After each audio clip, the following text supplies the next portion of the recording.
Belajar 2. Hubungan antara masyarakat dan hukum. Manusia selain sebagai makhluk individu atau perseorangan, mempunyai kehidupan jiwa yang menyendiri.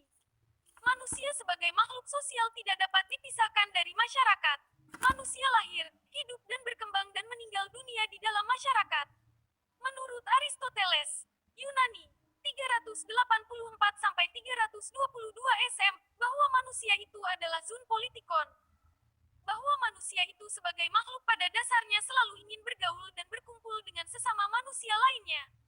Jadi makhluk yang bermasyarakat, dan oleh karena sifatnya suka bergaul satu sama lain, maka manusia disebut makhluk sosial. Hubungan satu sama lain yang didasari adanya kepentingan, di mana kepentingan tersebut satu sama lain saling berhadapan atau berlawanan. Dan ini tidak menutup kemungkinan timbul kericuhan. Kepentingan adalah suatu tuntutan perorangan atau kelompok yang diharapkan untuk dipenuhi.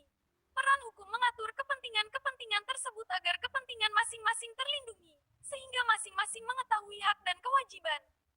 Dengan adanya hukum, masyarakat akan hidup aman, tenteram, damai, adil, dan makmur. CST, Kansil berpendapat bahwa masyarakat adalah persatuan manusia yang timbul dari kodrat yang sama.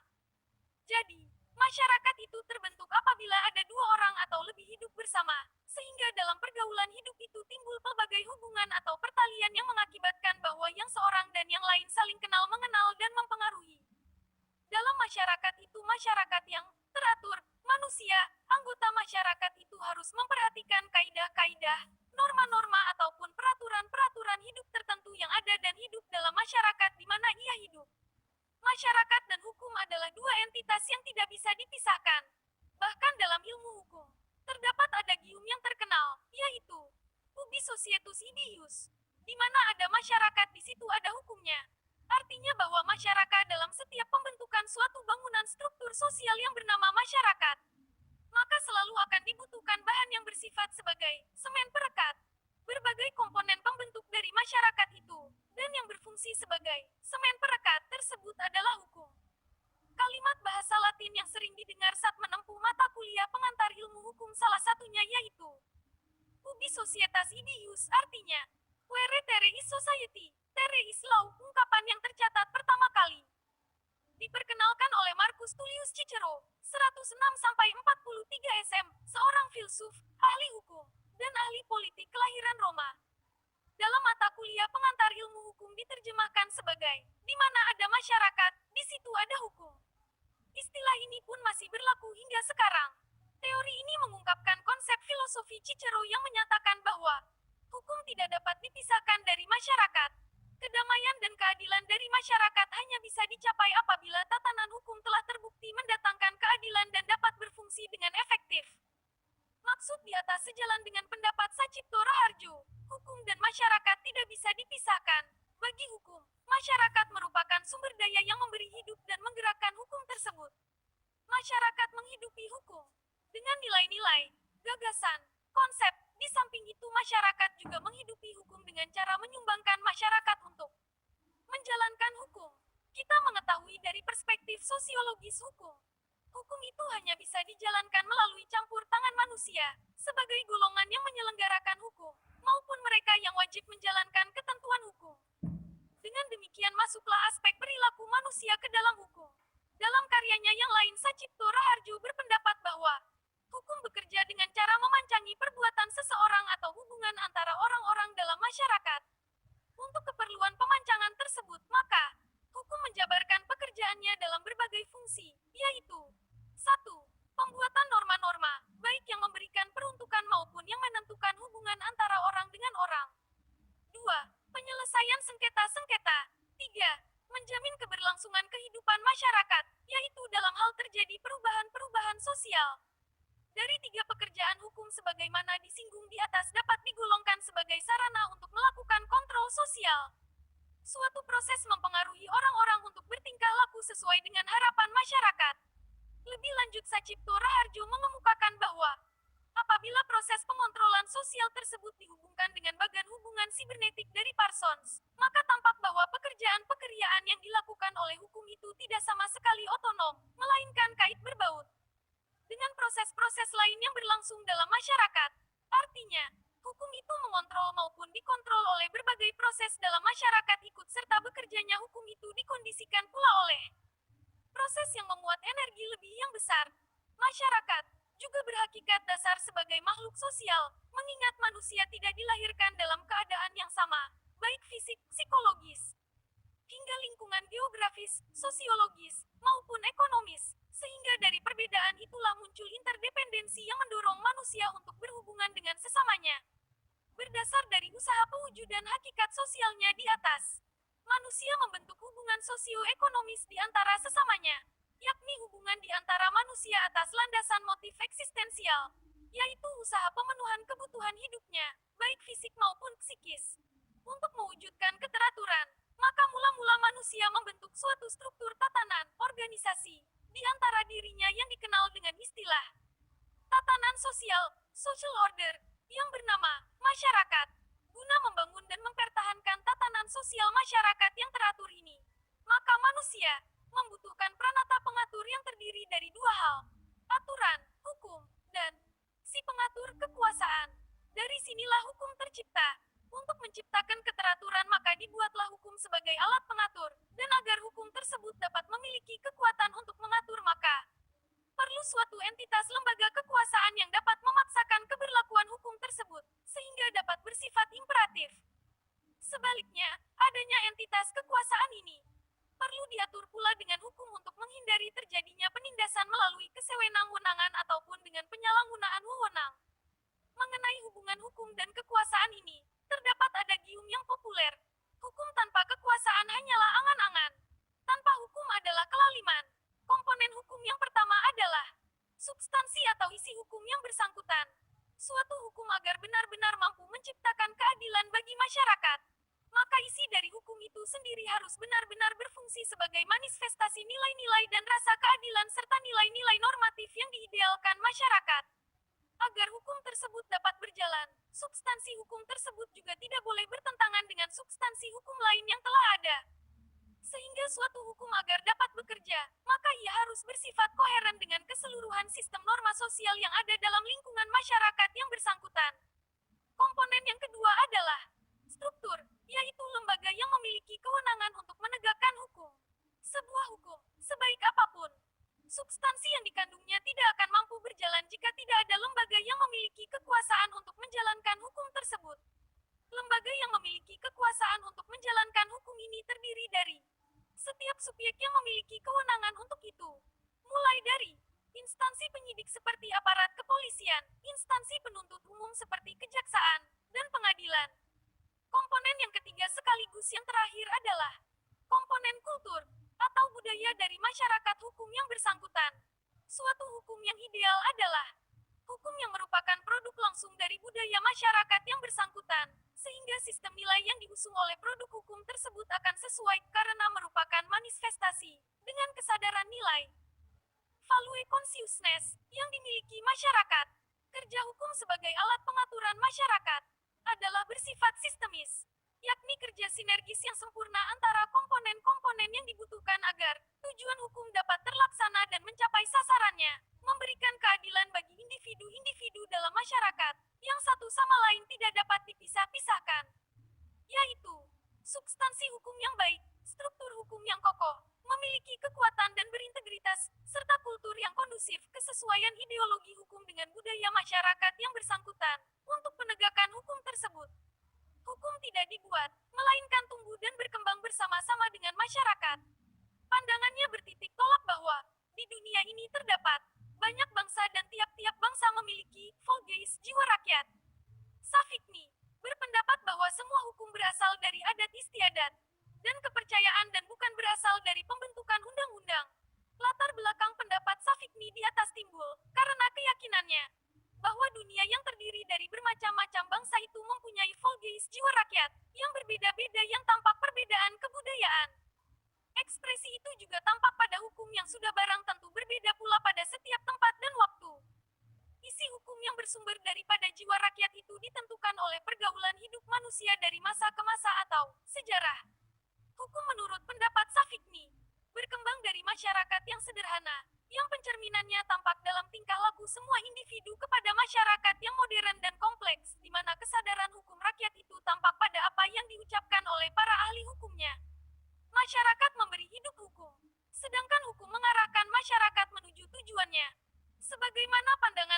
Ontological Jurisprudence. Hukum yang baik adalah hukum yang sesuai dengan hukum yang hidup di dalam masyarakat. Lebih jauh, aliran ini berpandangan bahwa kaitannya dengan hukum yang positif, dia hanya akan bisa efektif jika selaras dengan hukum yang hidup di masyarakat dan pusat perkembangan dari hukum yang terletak di dalam masyarakat itu sendiri. Kesatuan hukum yang membentuk masyarakat hukum itu dapat berupa individu, kelompok, organisasi atau badan hukum negara, serta kesatuan-kesatuan lainnya. Sedangkan alat yang dipergunakan untuk mengatur hubungan antar kesatuan hukum tersebut itu disebut hukum, yaitu suatu kesatuan sistem hukum yang tersusun atas berbagai komponen serta diakui oleh suatu negara sebagai pengesahannya tersebut. Berikut tujuan adanya hukum bagi kehidupan masyarakat, yaitu sebagai alat pengatur tata tertib hubungan masyarakat, dalam arti hukum berfungsi menunjukkan manusia mana yang baik dan yang buruk, sehingga segala sesuatu dapat berjalan tertib dan teratur. 2. Sebagai sarana untuk mewujudkan keadilan sosial lahir dan batin. Hukum dapat memberi keadilan, dalam arti dapat menentukan yang salah dan siapa yang benar, dapat memaksa agar peraturan dapat ditaati dengan ancaman sanksi bagi pelanggarnya. 3. Sebagai sarana penggerak pembangunan. Daya mengikat dan memaksa dari hukum dapat digunakan atau didaya gunakan untuk menggerakkan pembangunan. Hukum adalah alat untuk membuat masyarakat yang lebih baik. 4. Sebagai penentuan alokasi wewenang secara terperinci, siapa yang boleh melakukan pelaksanaan, penegak hukum, siapa yang harus menaatinya, siapa yang memilih sanksi yang tepat dan adil, seperti konsep hukum konstitusi negara. 5. Sebagai alat penyelesaian sengketa, seperti contoh persengketaan harta waris dapat segera selesai dengan ketetapan hukum waris yang sudah diatur dalam hukum perdata. 6.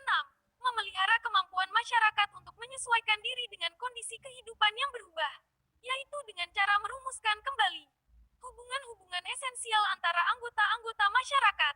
Setiap orang berkewajiban untuk bertindak sedemikian rupa dalam masyarakat, sehingga tata tertib dalam masyarakat itu tetap terpelihara dengan sebaik-baiknya. Oleh karena itu, hukum meliputi pelbagai peraturan yang menentukan dan mengatur perhubungan orang yang satu dengan yang lainnya, yakni peraturan-peraturan hidup bermasyarakat yang dinamakan dengan kaidah hukum. Salah satu bentuk adanya hubungan antara masyarakat dan hukum yaitu dengan adanya subdisiplin ilmu hukum empiris yang memusatkan perhatiannya pada studi-studi hukum dengan menggunakan pendekatan antropologis yang mencakup fenomena hukum dalam kehidupan masyarakat, yang dinamakan dengan antropologi hukum. Antropologi hukum juga mempelajari hubungan timbal balik antara hukum dengan fenomena dalam kehidupan masyarakat. Antropologi hukum adalah cabang dari antropologi budaya yang hendak memahami bagaimana masyarakat mempertahankan nilai-nilai yang dijunjung tinggi melalui proses pengendalian sosial yang salah satunya berbentuk hukum. Wacana antropologi mengenai hukum dalam perkembangan selanjutnya memperoleh elaborasi dari kalangan antropolog yang lain. Konsep hukum yang dikemukakan Malinowski memperoleh komentar dan kritik dari Bohanan, 1967-45-9, yang pada pokoknya menyatakan seperti berikut. 1. Mekanisme resiprositas, reciprocity, dan publisitas, publicity, sebagai kriteria untuk mengatur hak dan kewajiban dalam kehidupan masyarakat pada dasarnya bukanlah merupakan hukum seperti dimaksudkan Malinowski, tetapi hanya merupakan suatu kebiasaan atau kustom yang digunakan masyarakat untuk menjaga keteraturan sosial. 2. Pengertian hukum harus dibedakan dengan tradisi, tradition, atau kebiasaan, kustom, atau lebih spesifik norma hukum mempunyai pengertian yang berbeda dengan kebiasaan. Norma hukum adalah peraturan hukum yang mencerminkan tingkah laku yang seharusnya dilakukan dalam hubungan antar individu. Sedangkan kebiasaan merupakan seperangkat norma yang diwujudkan dalam tingkah laku dan berlangsung dalam kurun waktu yang lama. Kadangkala kebiasaan bisa sama dan sesuai dengan peraturan-peraturan hukum, tetapi kebiasaan bisa juga bertentangan dengan norma-norma hukum. Ini berarti, peraturan, hukum dan kebiasaan adalah dua institusi yang sama-sama terwujud dalam bentuk norma-norma yang mengatur perilaku masyarakat dalam hubungan antar individu, dan juga sama-sama berfungsi sebagai sarana pengendalian sosial dalam kehidupan masyarakat. 3. Kebiasaan dan peraturan hukum saling berbeda satu sama lain. Karena kebiasaan terwujud sebagai institusi non-hukum dan peraturan merupakan institusi hukum. Tetapi dalam masyarakat selalu ditemukan kedua bentuk institusi tersebut, institusi hukum dan institusi non-hukum. Norma-norma hukum dalam masyarakat menggusur atau bahkan sebaliknya memfungsikan keberadaan kebiasaan-kebiasaan sebagai institusi non-hukum dalam penyelesaian kasus-kasus sengketa yang terjadi dalam masyarakat. 4. Peraturan-peraturan hukum juga mengembangkan kebiasaan-kebiasaan sebagai institusi hukum melalui proses pelembagaan ulang, reinstitutionalized dan dinyatakan ulang, restated, sehingga peraturan hukum juga dikatakan sebagai suatu kebiasaan yang telah dilembagakan kembali untuk tujuan-tujuan yang ingin dicapai hukum tersebut. Dengan demikian, apabila dihubungkan dengan pengertian hukum yang dikemukakan Malinowski, maka peraturan hukum diartikan sebagai seperangkat kewajiban yang dipandang sebagai hak warga masyarakat, dan kewajiban bagi warga masyarakat yang lain, yang telah dilembagakan ulang menjadi institusi hukum, untuk suatu tujuan agar kehidupan masyarakat secara terus-menerus dapat berlangsung dan berfungsi dengan keteraturan yang dikendalikan oleh institusi hukum. Karena itu, dikatakan bahwa resiprositas berada pada basis kebiasaan, tetapi kebiasaan yang telah dilembagakan sebagai norma hukum melalui tahapan yang disebut double institutionalization of norms. Selanjutnya, pengertian hukum yang dikemukakan Malinowski dipandang terlalu luas, sehingga hukum yang dimaksudkan juga mencakup pengertian kebiasaan-kebiasaan, customs, dan bahkan semua bentuk kewajiban-kewajiban yang berhubungan dengan aspek religi dan juga kewajiban-kewajiban yang bersifat moral dalam kehidupan masyarakat. Hukum pada dasarnya adalah suatu aktivitas kebudayaan yang mempunyai fungsi sebagai alat untuk menjaga keteraturan sosial atau sebagai sarana pengendalian sosial, social control, dalam masyarakat. Karena itu, untuk membedakan peraturan hukum dengan norma-norma lain, yang sama-sama mempunyai fungsi sebagai sarana pengendalian sosial dalam masyarakat, maka peraturan hukum dicirikan mempunyai 4 atribut hukum, attributes of law, yaitu 1. Atribut otoritas, attribute of authority, yaitu peraturan hukum adalah keputusan-keputusan dari pemegang otoritas untuk menyelesaikan sengketa atau ketegangan sosial dalam masyarakat, karena adanya ancaman terhadap keselamatan warga masyarakat, keselamatan pemegang otoritas, atau ancaman terhadap kepentingan umum. 2. Atribut dengan maksud untuk diaplikasikan secara universal, attribute of intention of universal application, yaitu keputusan-keputusan dari pemegang otoritas tersebut dimaksudkan sebagai keputusan-keputusan yang juga akan diaplikasikan terhadap peristiwa-peristiwa yang sama secara universal. 3. Atribut obligasi, attribute of obligation, yaitu keputusan-keputusan dari pemegang otoritas tersebut mengandung suatu pernyataan bahwa pihak pertama memiliki hak untuk menagih sesuatu dari pihak kedua, dan pihak kedua mempunyai kewajiban untuk memenuhi hak pihak pertama tersebut sepanjang mereka masih hidup. 4. Atribut sanksi, attribute of sanction, yaitu keputusan-keputusan dari pihak pemegang otoritas tersebut juga diserta dengan penjatuhan sanksi-sanksi, baik berupa sanksi yang bersifat fisik seperti hukuman badan dan penyitaan harta benda, atau sanksi non-fisik seperti dipermalukan di depan orang banyak, diasingkan dari pergaulan sosial, dibuat menjadi ketakutan, dan lain-lain. Konsep hukum yang menekankan atribut otoritas dan atribut sanksi juga dikemukakan oleh Hubel, 1954, untuk membedakan antara norma hukum dengan norma-norma lain yang juga mempunyai fungsi sebagai alat pengendalian masyarakat, social control. Dasar peraturan hukum adalah norma-norma sosial, dan norma-norma sosial akan berubah menjadi norma hukum apabila setiap pelanggaran atas norma sosial tersebut secara reguler dijatuhi sanksi fisik berdasarkan keputusan pemegang otoritas yang secara sosial diberi wewenang khusus untuk menjatuhkan sanksi tersebut. A social norm is legal if its neglect or infraction is regularly met in threat or in fact by the application of physical force by an individual or group possessing the socially recognized privilege of so acting. Selanjutnya, untuk menginvestigasi hukum yang sedang berlaku dalam suatu masyarakat, Hubel memperkenalkan metode penelusuran norma-norma hukum yang berlaku dalam masyarakat melalui 3 cara sebagai berikut. 1. Melakukan investigasi terhadap norma-norma abstrak yang dapat direkam dari ingatan-ingatan para tokoh masyarakat atau para pemegang otoritas yang diberi wewenang membuat keputusan-keputusan hukum. Ideological method. 2. Melakukan pengamatan terhadap setiap tindakan nyata atau perilaku aktual dari warga masyarakat dalam kehidupan sehari-hari, pada waktu mereka berinteraksi dengan warga yang lain, warga masyarakat dengan kelompok, atau perilaku konkret warga masyarakat dalam berhubungan dengan lingkungan hidupnya, seperti hubungan warga masyarakat dengan tanah, pohon-pohonan, tanaman pertanian, ternak, atau deskriptif method. 3. Mengkaji kasus-kasus sengketa yang pernah atau sedang terjadi dalam masyarakat. Trouble cases method. Sebagai subjek, manusia mempunyai kepentingan di dunia ini, mempunyai tuntutan yang diharapkan untuk dipenuhi atau dilaksanakan, mempunyai kebutuhan hidup. Sejak manusia dilahirkan sampai meninggal, sejak dulu sampai sekarang, bahkan di waktu mendatang, di mana-mana, yang mampu maupun yang tidak mampu, manusia selalu mempunyai kepentingan, mempunyai tuntutan atau kebutuhan yang diharapkan untuk dipenuhi. Dalam kenyataannya, kepentingan-kepentingan manusia selama ini selalu diancam atau diganggu oleh berbagai bahaya yang merupakan kendala untuk dapat dilaksanakan atau dipenuhinya harapannya. Alam sering mengganggu kepentingan manusia dalam berbagai bencana. Tetapi gangguan atau bahaya terhadap kepentingan manusia itu datangnya juga dari manusia sendiri.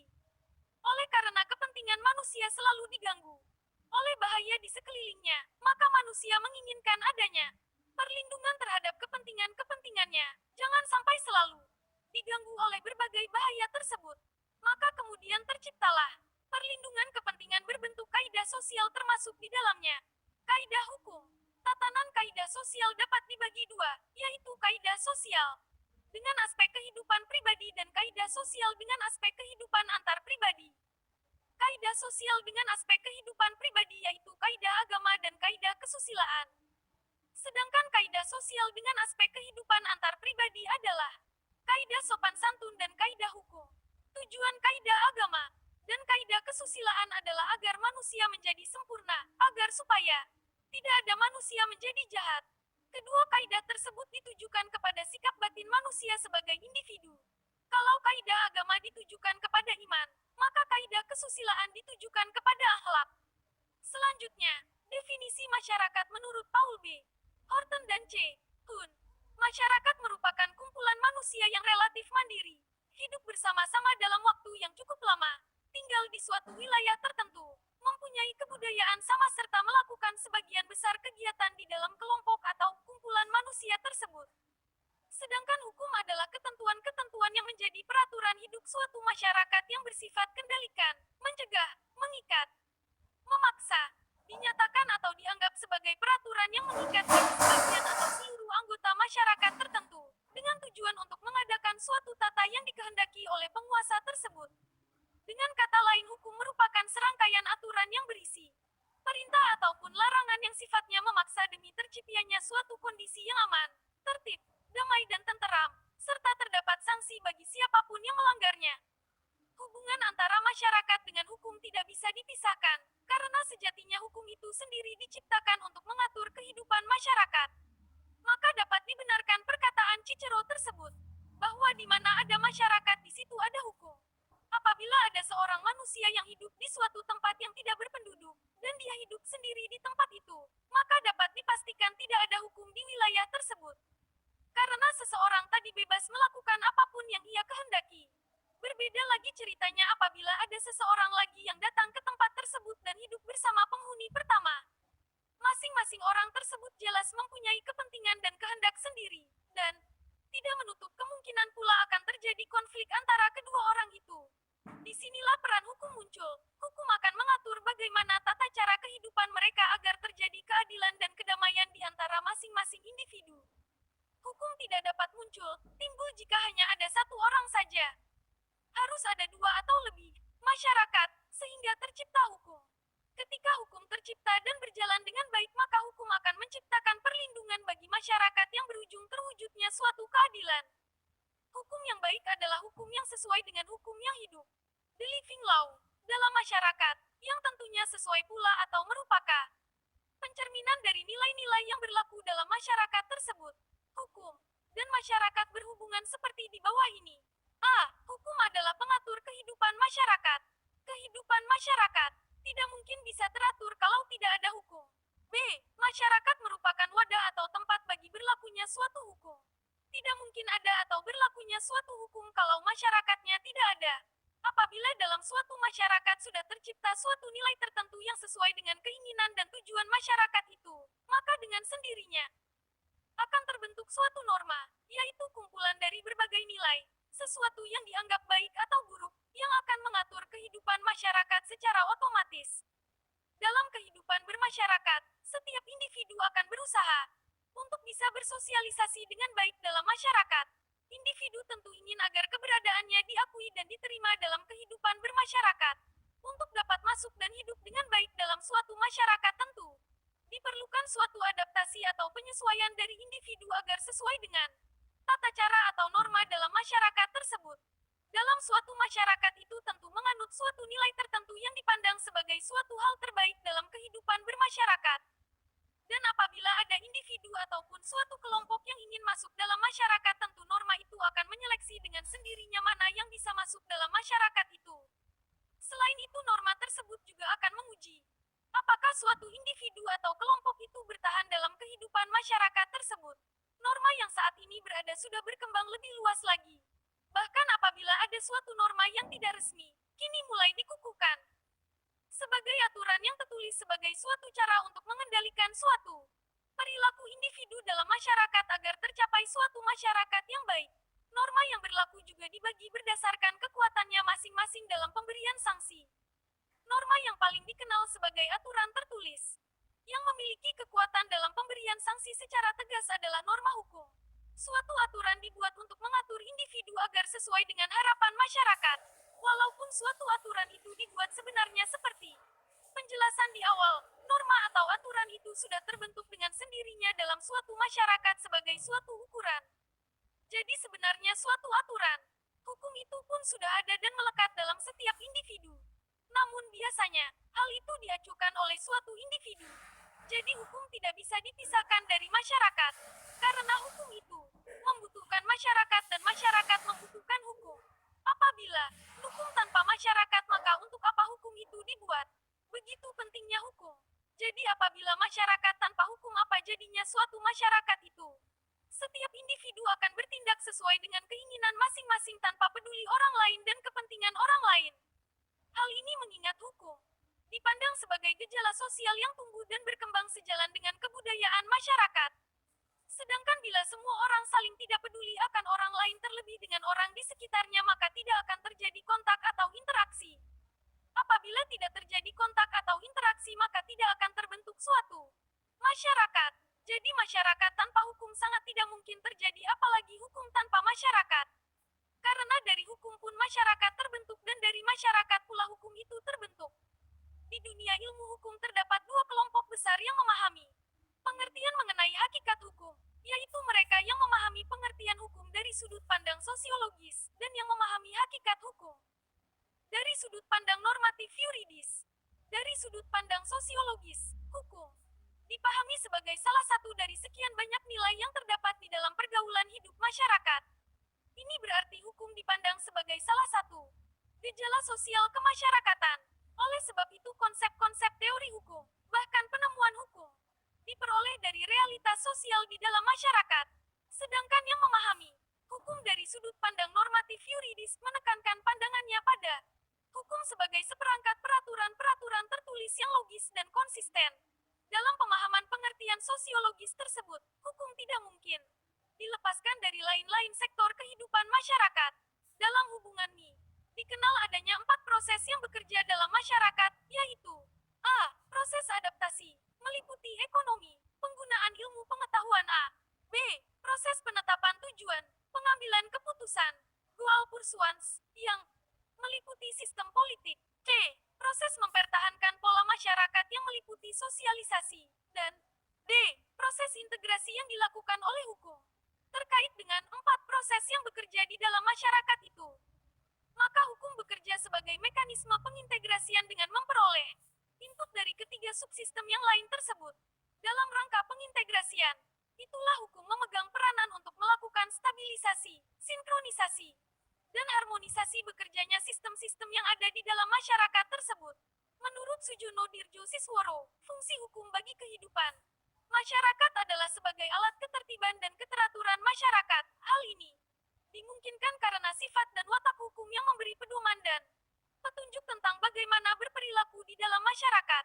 Sehingga masing-masing anggota masyarakat telah jelas apa yang harus dan apa yang dilarang diperbuat. Sebagai sarana untuk mewujudkan mewujudkan keadilan sosial lahir dan batin. Hal ini dimungkinkan karena sifat hukum yang mengikat baik fisik maupun psikologis. Sebagai sarana penggerak pembangunan, hukum merupakan alat bagi otoritas untuk membawa masyarakat ke arah yang lebih maju. Fungsi kritis dari hukum, bahwa hukum memiliki fungsi kritis, yaitu daya kerja hukum tidak semata-mata melakukan pengawasan pada aparatur negara. Hukum mempunyai fungsi untuk memberikan perlindungan terhadap kepentingan manusia, seluruh manusia tanpa terkecuali. Oleh karena itu maka, hukum harus dilaksanakan agar kepentingan manusia tersebut dapat terlindungi. Dalam pelaksanaannya, hukum dapat berlangsung secara normal dan damai, akan tetapi dapat juga terjadi pelanggaran-pelanggaran hukum. Dalam prakteknya, dalam hal ini hukum yang telah dilanggar itu harus ditegakkan. Melalui penegakan hukum inilah hukum ini menjadi kenyataan. Dalam menegakkan hukum ada 3 unsur yang selalu harus diperhatikan, yaitu kepastian hukum, rekat sicereit, kemanfaatan, zekmasikkeit, dan keadilan, gerechtigkeit. Hukum harus dilaksanakan dan ditegakkan. Setiap orang mengharapkan dapat ditetapkannya hukum dalam hal terjadi peristiwa konkret. Bagaimana hukumnya itulah yang harus berlaku. Fiat justitia et preat mundus, meskipun dunia ini runtuh, hukum harus ditegakkan. Itulah yang diinginkan oleh kepastian hukum. Masyarakat mengharapkan adanya kepastian hukum. Karena dengan adanya kepastian hukum masyarakat akan lebih tertib. Sebaliknya masyarakat mengharapkan manfaat dalam pelaksanaan atau penegakan hukum. Masyarakat sangat berkepentingan dalam pelaksanaan atau penegakan hukum. Keadilan diperhatikan. Dalam pelaksanaan atau penegakan hukum harus adil. Sebaliknya, masyarakat menginginkan manfaat dalam melaksanakan hukum. Hukum itu untuk manusia, maka pelaksanaan hukum harus memberikan manfaat atau kegunaan bagi masyarakat, jangan karena hukumnya dilaksanakan timbul keresahan dalam masyarakat. Hukum dibentuk untuk menjaga keseimbangan kepentingan masyarakat, sehingga tercipta ketertiban dan keadilan yang dapat dirasakan oleh semua orang dalam masyarakat yang bersangkutan. Bahkan dalam mazhab sejarah dinyatakan bahwa keseluruhan hukum sungguh-sungguh terbentuk melalui kebiasaan dan perasaan kerakyatan, yaitu melalui pengoperasian kekuasaan secara diam-diam. Hukum berakar pada sejarah, di mana akarnya dihidupkan oleh kesadaran, keyakinan dan kebiasaan warga masyarakat. Menurut aliran utilitarianisme, yang dipelopori oleh Jeremy Bentham, bahwa hukum yang baik adalah hukum yang dapat memenuhi prinsip memaksimalkan kebahagiaan dan meminimalkan rasa sakit dalam masyarakat. Lebih lanjut menurut Roscoe Pound, pada saat terjadinya imbangan antara kepentingan dalam masyarakat maka yang akan muncul adalah keinginan hukum. Roscoe Pound menjadikan 3 penggolongan utama terhadap kepentingan-kepentingan yang dilindungi oleh hukum. Pertama, public interest, yang meliputi kepentingan negara sebagai badan hukum dalam tugasnya untuk memelihara hakikat negara dan kepentingan negara sebagai penjaga dari kepentingan sosial. Kedua, kepentingan orang perorangan yang dibedakan oleh Roscoe Pound menjadi 3 kepentingan lagi, yaitu 1. Kepentingan pribadi, fisik, kebebasan, kemauan, kehormatan, privasi, kepercayaan dan pendapat. 2. Kepentingan-kepentingan dalam hubungan di rumah tangga. Dan 3. Kepentingan mengenai harta benda. Ketiga, kepentingan sosial yang meliputi keamanan umum, keamanan dari sosial, moral umum, pengamalan sumber daya sosial, kemajuan sosial dan kehidupan individual.